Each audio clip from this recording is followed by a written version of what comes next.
voudrais partager avec vous une petite histoire qui m'est arrivée lorsque j'étais en Côte d'Ivoire. J'avais une 406 grise à l'époque.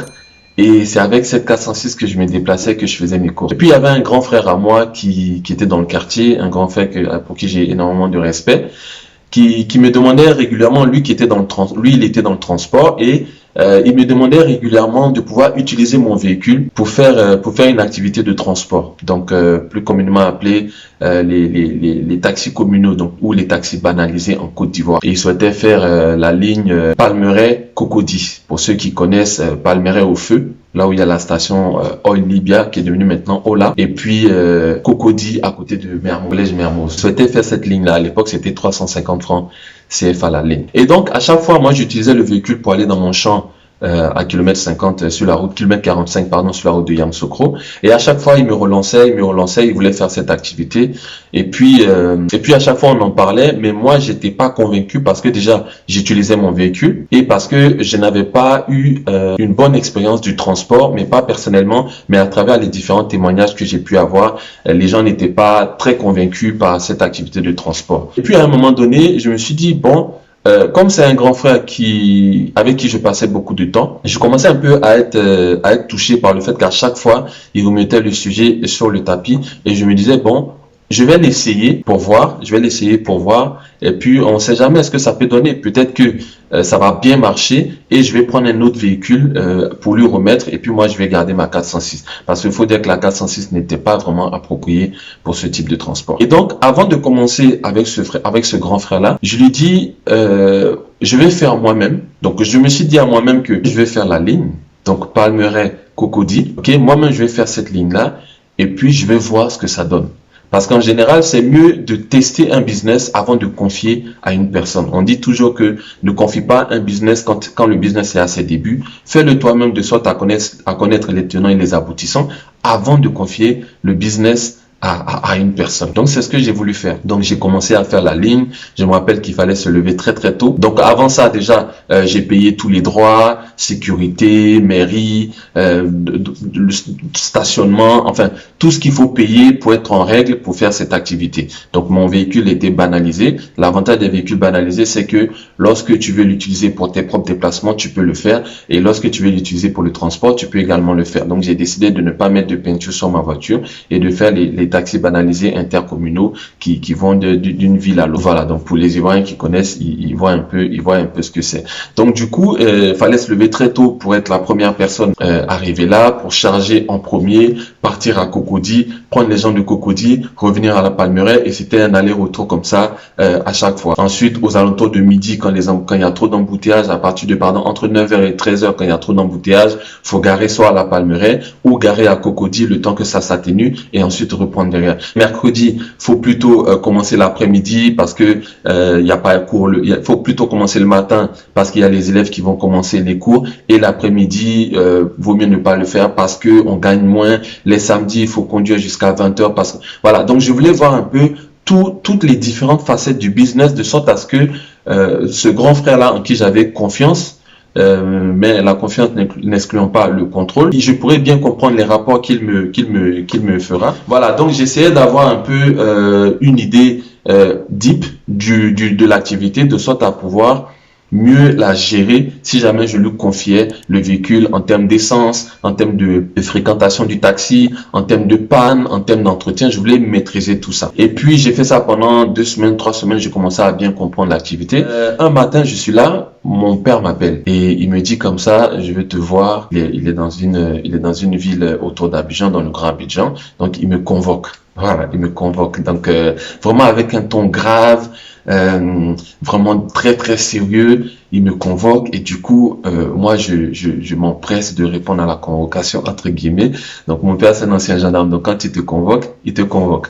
Donc j'aménage mon travail, j'aménage mon programme, je prends le véhicule, j'arrive là où il habite, j'arrive à la maison, voilà, on échange les salutations, tout et tout, on se pose et puis on prend à boire et tout, et puis il commence sur un ton vraiment grave. Il me dit qu'est-ce qui t'arrive?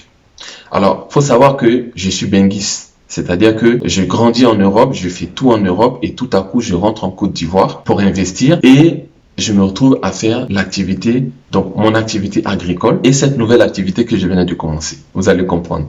Il me dit, qu'est-ce qui t'arrive? Je lui dis, non, mais...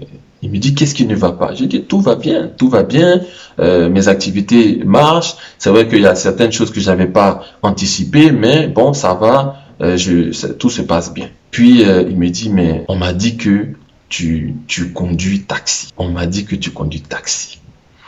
Et je me suis rendu compte que la nouvelle était arrivée jusqu'à Paris et était revenue à Abidjan. Parce que la personne qui a informé mon père n'était pas à Abidjan, mais était en Europe. Donc, ce que je faisais, l'activité de taxi, était parti en Europe et était revenu en Côte d'Ivoire. Et là, je commence à éclater de rire. Je ris pendant je ne sais pas combien de temps. Donc, lui, toujours sérieux, il ne comprend pas. Et je commence à lui expliquer qu'en réalité, c'est un grand frère qui veut utiliser mon véhicule pour faire le taxi. Mais pour ne pas qu'il me roule dans la farine comme un vrai boulanger, j'ai décidé de faire cette activité pendant un certain temps, peut-être un mois, pour connaître le début de mois, comment ça se passe quand les gens sont payés, en milieu de mois, qu'est-ce qui rentre, et en fin de mois, qu'est-ce qui rentre. Les week-ends, est-ce que ça rentre plus ou moins, ou est-ce que c'est dans la semaine que ça rentre plus ou moins? Et là, maintenant, c'est mon père qui commence à rigoler. Pareil, un fou rire. Pendant plusieurs minutes, je ne sais même pas combien de temps. Et là, il me dit maintenant que, en fait, il pensait que j'avais été dans un contexte africain, avait été touché par par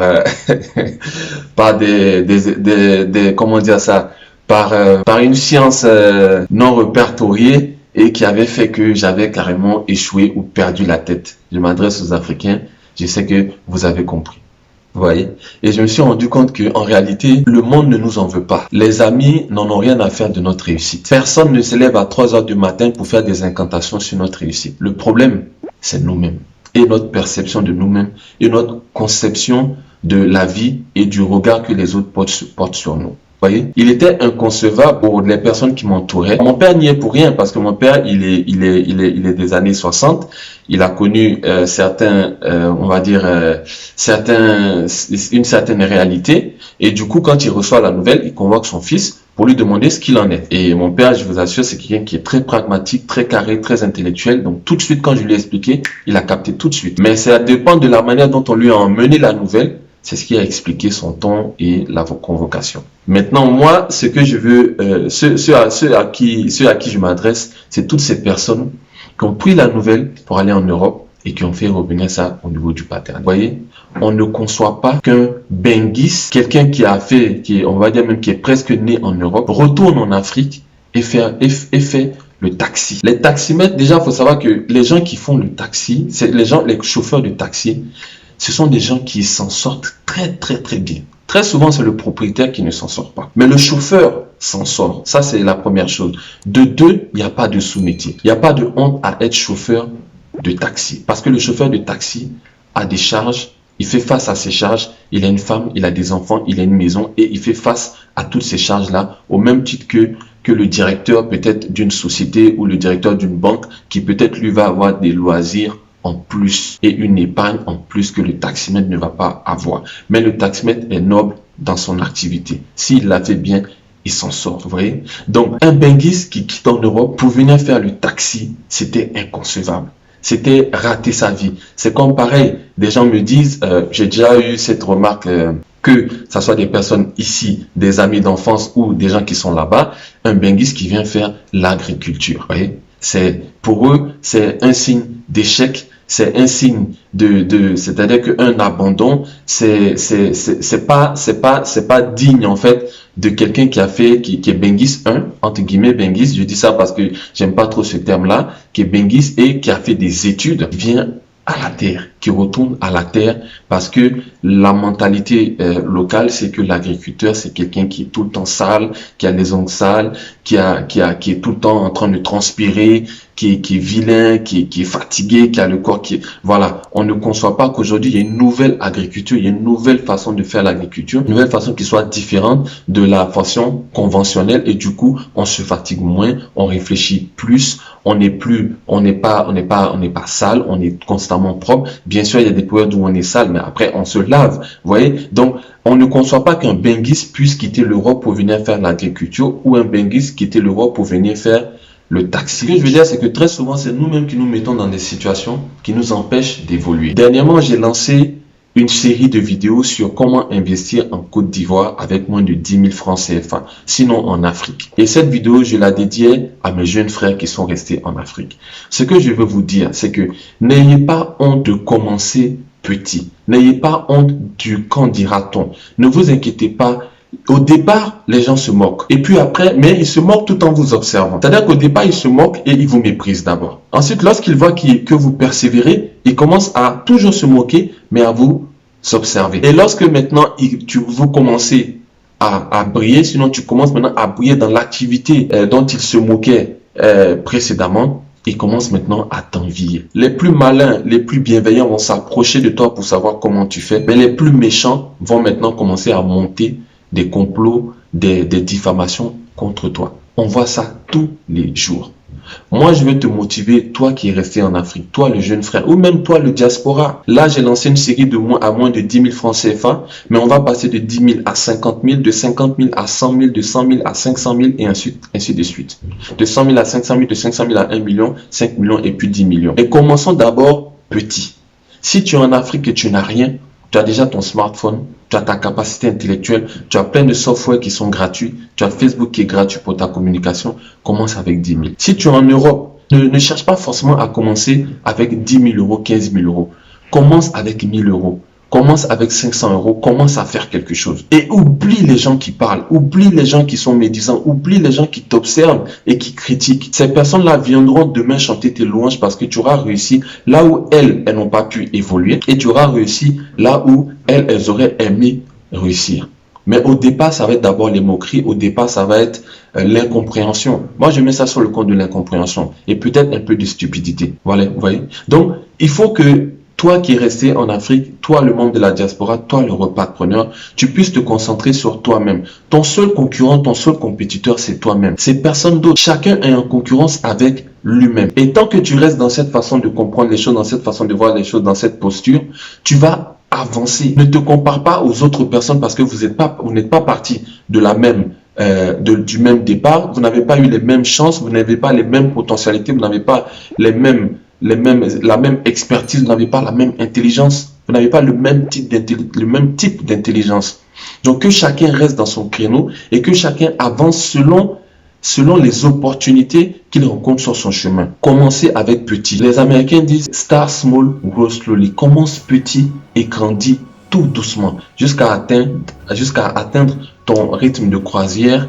Et puis à partir de là maintenant, tu pourras aider d'autres personnes, motiver d'autres personnes à faire comme toi. Nous sommes nos propres sorciers, nous sommes nos propres motivateurs, nous sommes nos propres coachs. Motivons-nous nous-mêmes.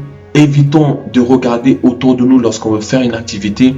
Faites ce que vous avez à faire. J'ai l'habitude de dire que l'enfant cherche à plaire. L'adulte fait ce qu'il a à faire. Voilà, c'était Nyepa Jolanani pour la chaîne Astuces du pays. Bonne journée à toi et à bientôt.